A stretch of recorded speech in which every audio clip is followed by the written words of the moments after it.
Start off by saying congratulations to the women's basketball team and Coach McGuff for a great game last night and moving on to Seattle in the Sweet 16, and then also to Nadine and the women's hockey team for a great season and making it all the way to the national championship game again. Great. Thank you, Coach. We'll open up the floor for questions. Front row, Dave Biddle, 24/7 Sports. Ryan, I know it's just 3 days of practice, but can you get into the competition at center and right tackle? You know, with Vic and Carson at center, and then Tegra and Zen at right tackle. First day in pads today. I'll get on the film and take a look at it. I think so far I've been impressed with the way Carson's come out and competed early on. Vic is learning the offense. I think he would tell you that practicing every day at Ohio State is something that he's adjusting to, but has ability, has athleticism, got a great attitude. So I think we'll see the best football out of him as we get closer to the middle of spring practice. But so far I've been pretty pleased with what's going on at center. Yeah, right tackle. It's still too hard to tell, I think, there. Again, it's our first day in pad, so it's going to be hard to really give you a lot of evaluation. We'll get going with a bunch of inside drill on Thursday and probably get after it in a little bit of a scrimmage setting on Saturday at times. So I think coming off the week, we'll have a better feel for it. But so far, there's been some good things. There's been some things that we want to get better at, certainly. But we'll take a look at the film today with the pads on. Because when we don't have pads on, it's very difficult. I think guys have to take care of each other, learn how to practice without pads the first 2 days. But had them on today, and there was a lot of good things out there. Right behind him, Stephen Means, Cleveland.com. Ryan, these first two practices, are there guys in the secondary that have maybe stood out to you, and how do you taper that with also he's got two quarterbacks who are trying to battle for a starting job here? It's hard right now to say who was really standing out, but I think Denzel and Jordan and Davidson's been in there. Jair, they've got their hands on balls. I think just as a group right now, they're competing, they're challenging, and I don't think we could ask for a better start of spring practice coming off of the first 3 days. So we'll see as we get towards the middle. Like I said, I can probably give you a better evaluation as we get closer to the middle of spring practice and then towards the end of where guys are at. But I just like their attitude. I like their competitiveness. It's a bunch of guys working on the perimeter every day, and that's what we want. We want to be really competitive this spring in everything we do. And as we get going here with the pads, we'll be in more winner-loser situations, and that's what we want. Fourth row middle, Pat Murphy, 24/7 Sports. Ryan, the first day we did this, I asked you about your two transfer defensive backs, Jihad and Davidson. I'm curious, now that you've seen them in the building a bit more, how they're fitting in, what you like about what they've brought so far. Yeah, I think they are fitting in well. When you come to Ohio State, you don't just jump into that locker room and think that you're going to get the respect of the teammates just because you're walking into the locker room. You have to earn it. I think both of them have done that through winter workouts, mat drills, and now into the third day of practice. They've worked. I think that anytime you're in that type of situation, you have to kind of work your way into it. You kind of you're seen before you're heard, and they're doing that right now. Again, where does it go into practice 7, 8, 9, 10? We'll see. But so far, I've been pleased with not only their attitudes, but their ability to help us this upcoming season. Right next door, Andy Andrews, Buckeye Sports Bulletin. Yes, obviously a big part of the spring too is evaluating Brian Hartline as a play caller. You talked about putting him in those situations in practice. But when you're evaluating someone as a play caller, how do you go about that? Is it maybe like having a cheat sheet of plays that should be called in certain situations? Is it just letting him call plays and seeing the success of those plays? What is that evaluation process? Yeah, you don't really know until you get into a game how that works. But we're going to try this these next couple of weeks to try to get some game type situations and get that going. But a big part of it right now in the first 10 practices is installing his fundamentals, and then we try to start playing the game more. But when you don't have red zone in, third down, short yardage, those type of situations in, it's hard to get into those type of game situations.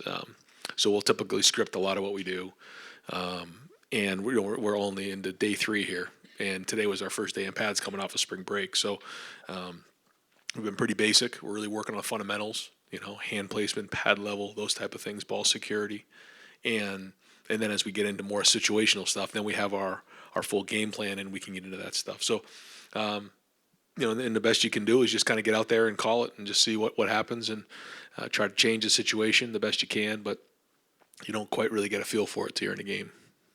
Front row middle, Joey Kaufman, Columbus Dispatch.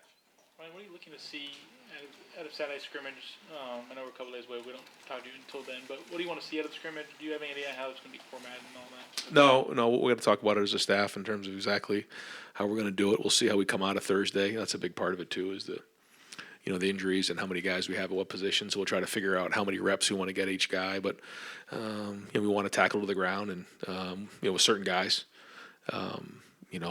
One thing about spring practice, the more you think about it, and with COVID and everything that's gone on the last couple of years, you have guys who've been in the program for 4 years, for 5 years. Then you have guys who should be finishing up their senior year of high school. So you have different variety of experiences and age groups. So trying to figure out what's right for each guy is where, this time of year you got to do a great job of. Some guys have played, a bunch of football. They've had, thousands of snaps in games. Other guys have never done it before. So what we want to do is get a lot of those younger guys a bunch of game reps, see who can tackle, see who's going to make plays, give them an opportunity to go put it on the field. So we'll be very basic in what we're doing schematically, but just allow them to go play and then grade the film and see where we're at. And to clarify earlier, as far as Brian calling plays in kind of game-like settings, does that include Saturday scrimmage or? We haven't really talked about it, but yeah, probably we'll kind of put a little game plan together and let them call it and see how it goes. We'll go back row, Bill Landis, Rivals, the podcast. Ryan, you talked about quarterback creativity and play extension and how important that can be.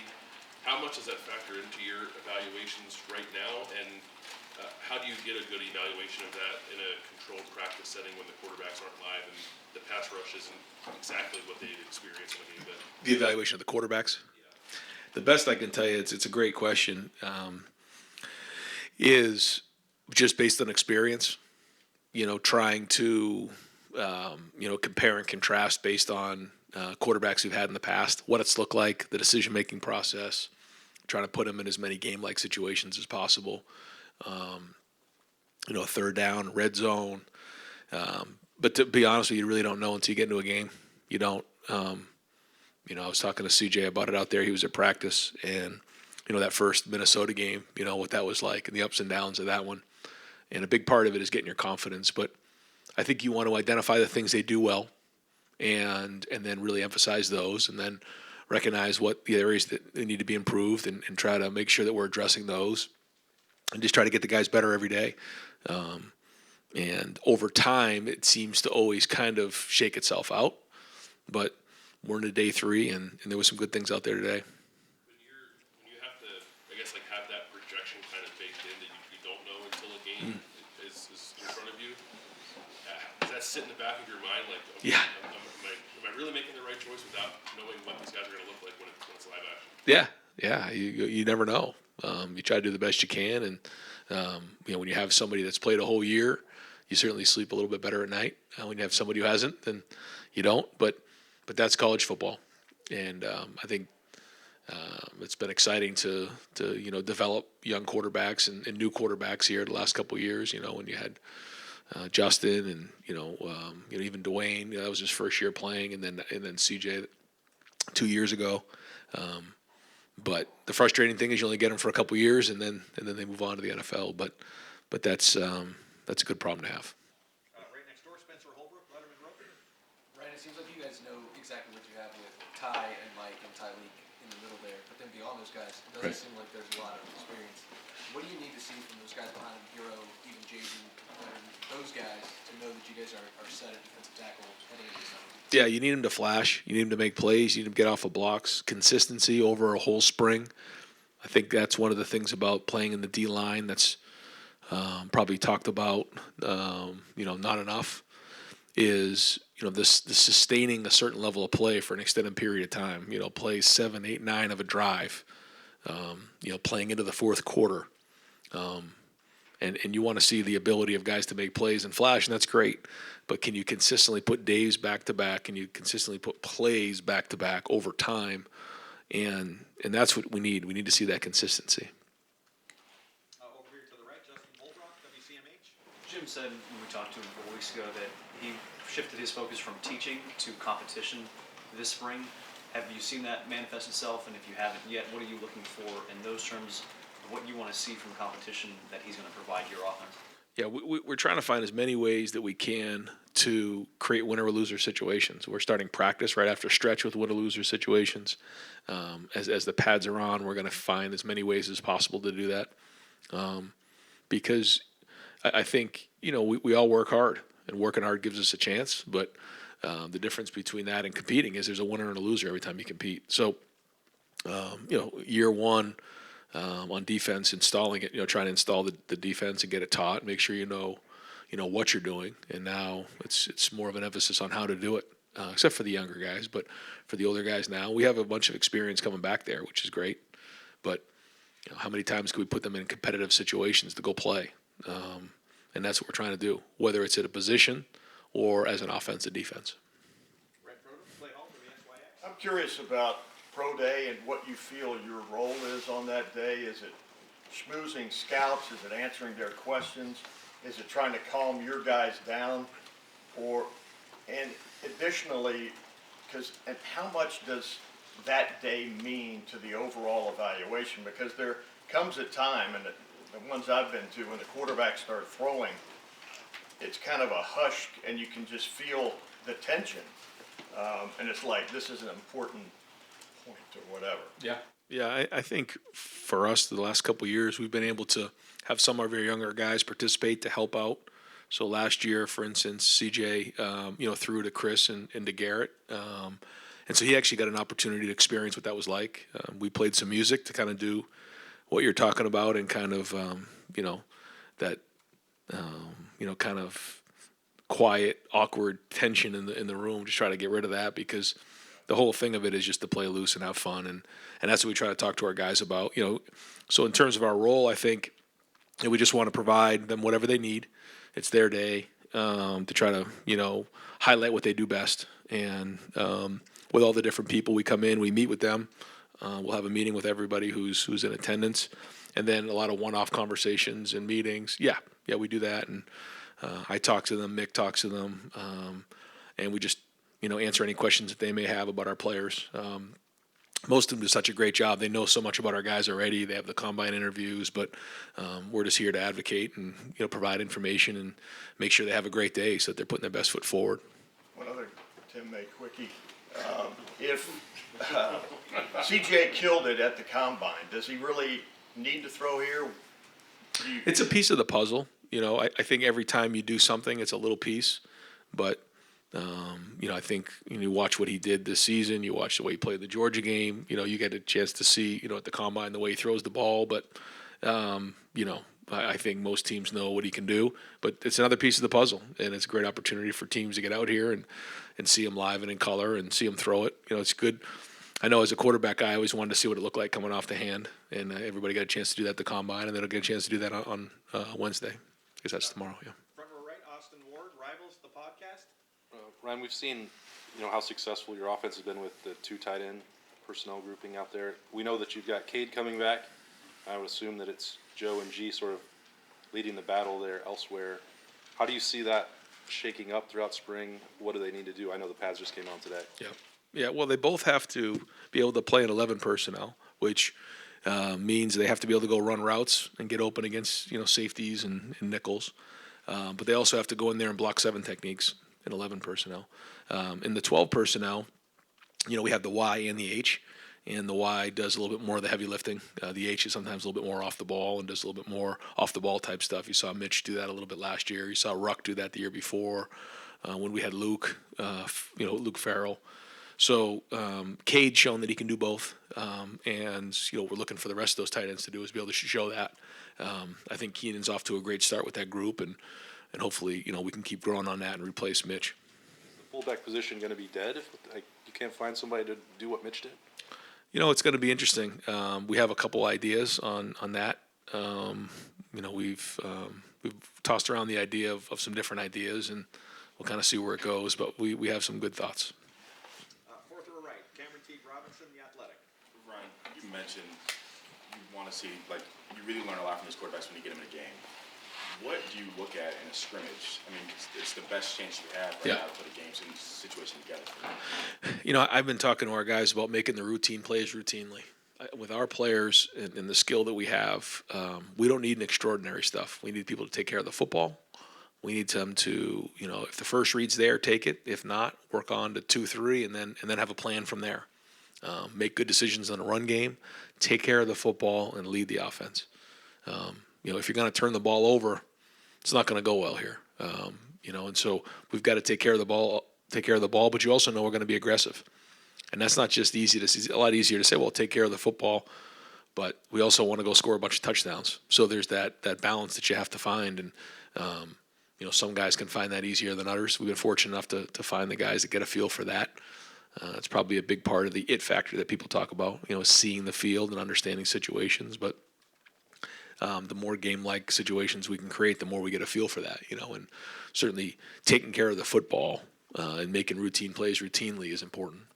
So a game is different than a scrimmage, and you have all the pressure of everything going on. But when it comes to the quarterbacks, you still evaluate them the same way in a scrimmage as you would in the game, or is that different for you? No, I think it's the way that the game is played. You have practice and preparation that leads up to a game, and then you have to go put it on the field.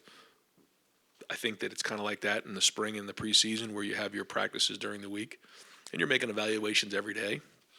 But one drill could be team run and play action pass, and you're specifically working on that, and you're getting better at that. But that's very focused on that specific situation. When you're playing in a game, it goes from first down to second down to third down. And if you're not staying on schedule on first and second down and finding that check down or being able to, create a play on third down, you just don't know that until you're in those type of situations. So it's one thing just to play one play. It's another thing to understand how that play is going to affect that drive and ultimately the game. Front row, right in front of him, Tony Grumman, Buckeye Huddle. Ryan, other than quarterback, what position or position group comes into your mind the most? Are you thinking about the most right now? Probably offensive line, and then probably the secondary, just in general, just where that's at. I will say this again. I like the way the corners are playing. You'll see how the safeties did today, but depth in the D line. It's good to get a couple guys out there now that Tommy's not going to be practicing here this spring, to get some other guys going at linebacker. But those are the areas that we got to really do a great job with. With the offensive line, is there a danger of being too optimistic as a head coach about a position group? Well, you just have to evaluate it for what it is. You have to identify it, and you have to be real.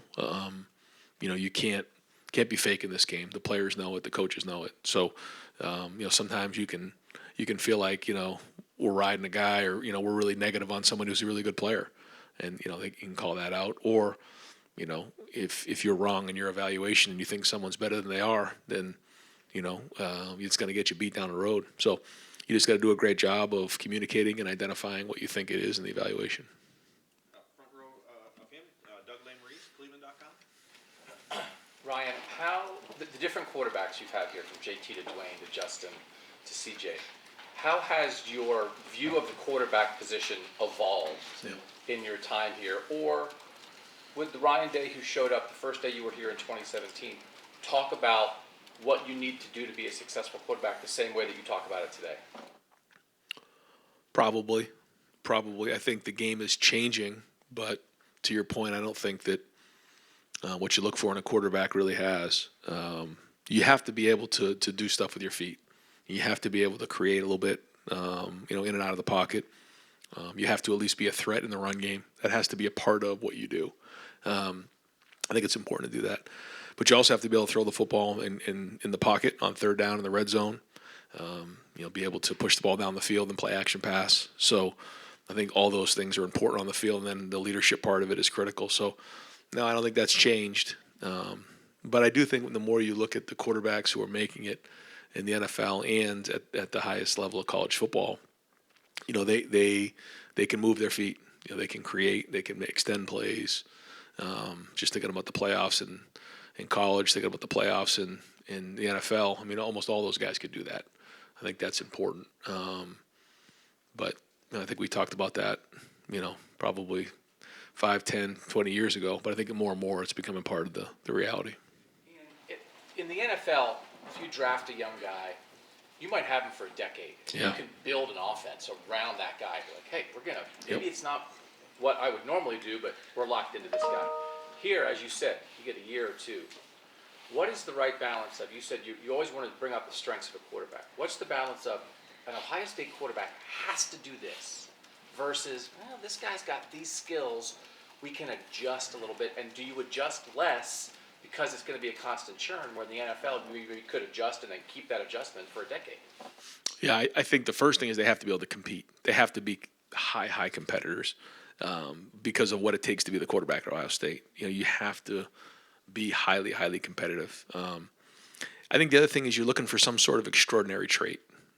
When you think about the different quarterbacks we've had, even just going back to, with Braxton and Cardell, JT, Dwayne, Justin, CJ, when Joe was here, I mean, they all had extraordinary traits. And I think that's important. And then you try to, emphasize those traits. You don't have to tell us. Do you think you have identified the extraordinary traits of Devin and Kyle, or are you still looking? No, I think that they're starting to take shape. Yeah, I think that they're doing a good job. I think the one thing that I can appreciate about both of them is their work ethic, their intelligence level, and it's been fun to get out there and see them now take the reps with the ones. Because when you're taking reps with the twos and the threes, it's a little bit different, especially in season. But now they're getting thrushed up there and pushed up there, and we'll see as we continue to go. We haven't even put third down in yet. We haven't put any of that stuff in, so we'll see. But so far, I kind of like their mentality, and I think that the team, believes in them, and I think that's important as well. Front row right, Tim May, Letterman row. Yeah, I don't mean to follow up on all this like Bill and Doug's questions and stuff, but when you put my eyes in your head, or vice versa, when you're out there in a practice play, how are you watching it from the quarterback standpoint? You understand what I'm saying? I mean, are they seeing what I'm seeing? I mean, what give me kind of a sense of that. Well, you're looking for timing. I think that's the first thing. Is the timing right? And you're looking at their eyes. Where are they looking? I think that's very, very important. And then if their eyes and their feet are right, is the ball coming out where it's supposed to be on time? And when it goes exactly as planned, can we make the play?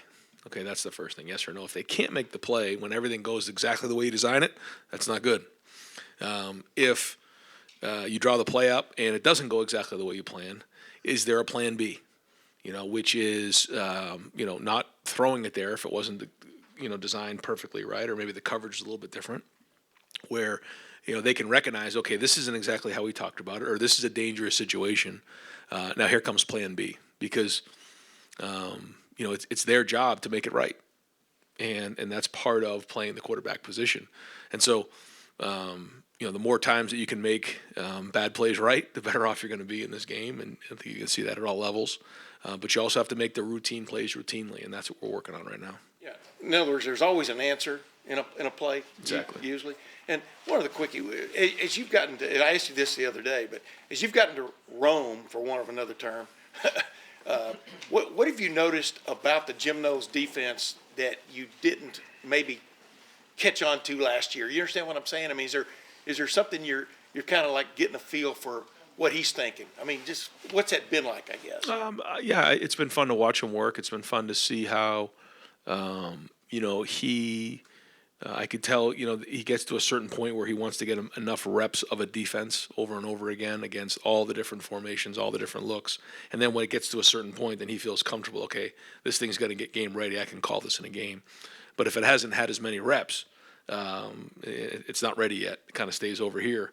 And so it's my job as a head coach to make sure we have enough plays where he's getting what he needs to make sure the guys understand that enough, see the different ways that our offenses are going to attack them, so that it can be game ready. One play hall quickie. Back to the quarterbacks. Do you notice when a guy has gotten comfortable wearing the black jersey, meaning I'm not going to get hit? You understand? I mean, how much do you factor that into as you're evaluating their boldness? Well, I like when they get into the games, as a backup, to kind of get whacked a little bit. I always try to get them into, even if they're maybe not a quarterback that is going to do a lot of quarterback running. I've always tried to have a couple where they're pulling the ball and they get smacked, or some sort of an out of pocket pass in those games. just to try to see them take that shot because, like you said in practice, they don't get hit like that. So, but that's another part of it that you can't really predict other than what you see. Front row, Bill Remitland, Columbus Dispatch. Another quarterback thing. I'll ask what Doug didn't want to ask. What are the extraordinary traits that you've seen from Devin and Kyle? I probably won't get into that right now. But probably wait till we get to a little bit midway through, or maybe towards the end of spring, and kind of see where it goes. Because they're going to be there'll be a lot of eyeballs on them, and I think it's good for them to just continue to work and put days on top of days and see where it goes. And one of my suggestions to them is don't get done with practice and start sticking your nose in Twitter and everything like that. Not that there's a lot of evaluations week in and week out, but even after Saturday, I think for quarterbacks what they have to do is just continue to stay hungry and just keep working and not listen to the noise, because there's going to be a lot of that, especially when you're at Ohio State as a quarterback. So the least amount that I can say, the better for them. So that didn't count as a question, so I can ask another one. Completely different. You guys are going to owe Jerry some beers, I think, after this.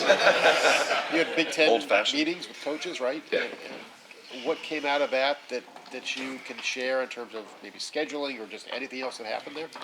Yeah, good conversation about exactly what you're saying. As we go into 24, things are changing. And what does that mean for the conference in terms of the scheduling? There's still a lot to be decided there. But as we go into, going away from divisions and all those types of conversations, there's a lot to be worked out, certainly with the playoffs and the conference games. And so a lot of back and forth. I thought it was great.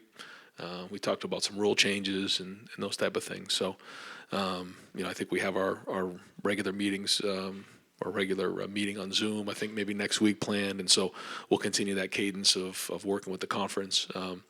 But I'll say this about the Big Ten coaches: a lot of respect for the guys that are in that room, a lot of experience, really good football coaches, and so even just to be in there and listen to others talk, was really good. Right behind him, Nathan Baird, Cleveland.com. Ryan, they released the new assistant coaching contracts last week, and we saw the raise that Tim Walton got, but we're also told that there was a change in his title to defensive passing coordinator. Just curious, is there a structural change that goes along with that, and is that taking anything off of Jim's plate? How does that work? Just wanted to try to find as many ways to have the secondary meet together, to tie in the safeties and the corners, which Tim and Perry were great with, and so was Jim.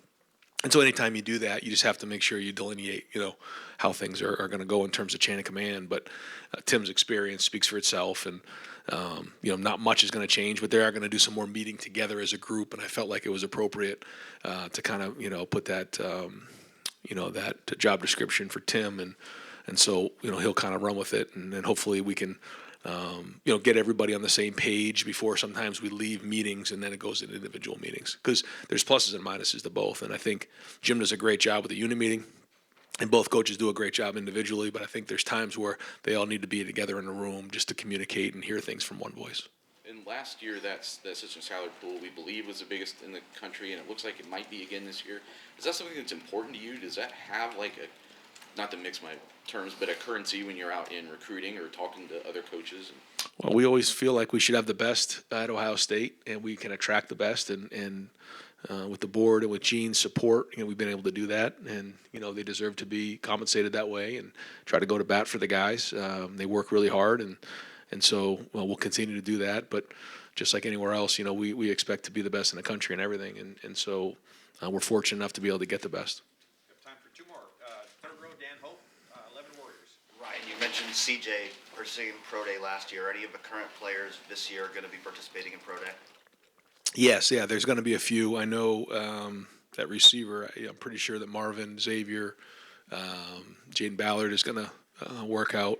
I don't know exactly all of them, but I'm pretty sure those three are going to help with CJ. What do you think those guys can get out of that experience? Yeah, kind of what we've done in the past, where I believe Garrett and Chris helped work out with, and maybe even Jackson helped out with Justin a couple years ago, and then CJ helped out with the guys last year. And maybe even I think Cade might be catching some passes for him. It'll work out at tight end. But I think it just allows them the opportunity to get a feel for what that's like. Like Clay was mentioning, sometimes it can be kind of awkward just kind of being out there and running routes and catching, but just relaxing, getting a feel for it. So when they do it next year, it won't be the first time. And final question is the second row left, Steve Hellwagen, 24/7 Sports. Yeah, Coach, maybe this is better for Coach Knowles, but his defense, 3 safeties and 2 corners predominantly. Is there a school of thought that when it is a 3rd and long, it's a passing situation, could you be better served to put a corner in and take one of the safeties out? Because some of the big hits in those situations have come against safeties kind of put in tough cover situations. Maybe it's been depth at corner that you haven't had, I don't know, but is there any discussion about that maybe what's good for 1st and 2nd down may not be the best for 3rd down? Yes, yeah, for sure. I think that what we're looking for in that nickel position is different than the safety position. So we have our 2 safeties, and then we have that nickel. That nickel really should be similar to a corner. So I think that's important. But I do think, to your point, there are some situations, especially on 3rd down, where if we feel like we have our best or 3rd best cover guy, if we have that, which with all of our injuries last year, to your point, I don't think we ever really got able to go down that road. Yeah, Tanner was kind of there, and then Cam got hurt, so we didn't quite have the opportunity to do that. But yeah, on 3rd down, bringing in your best cover guy definitely makes sense. And then also maybe on 3rd long, taking out one of your linebackers and going to a dime package is certainly something that we'll be considering. Coach, thank you very much. Yeah, thanks, guys. Okay, have a great day.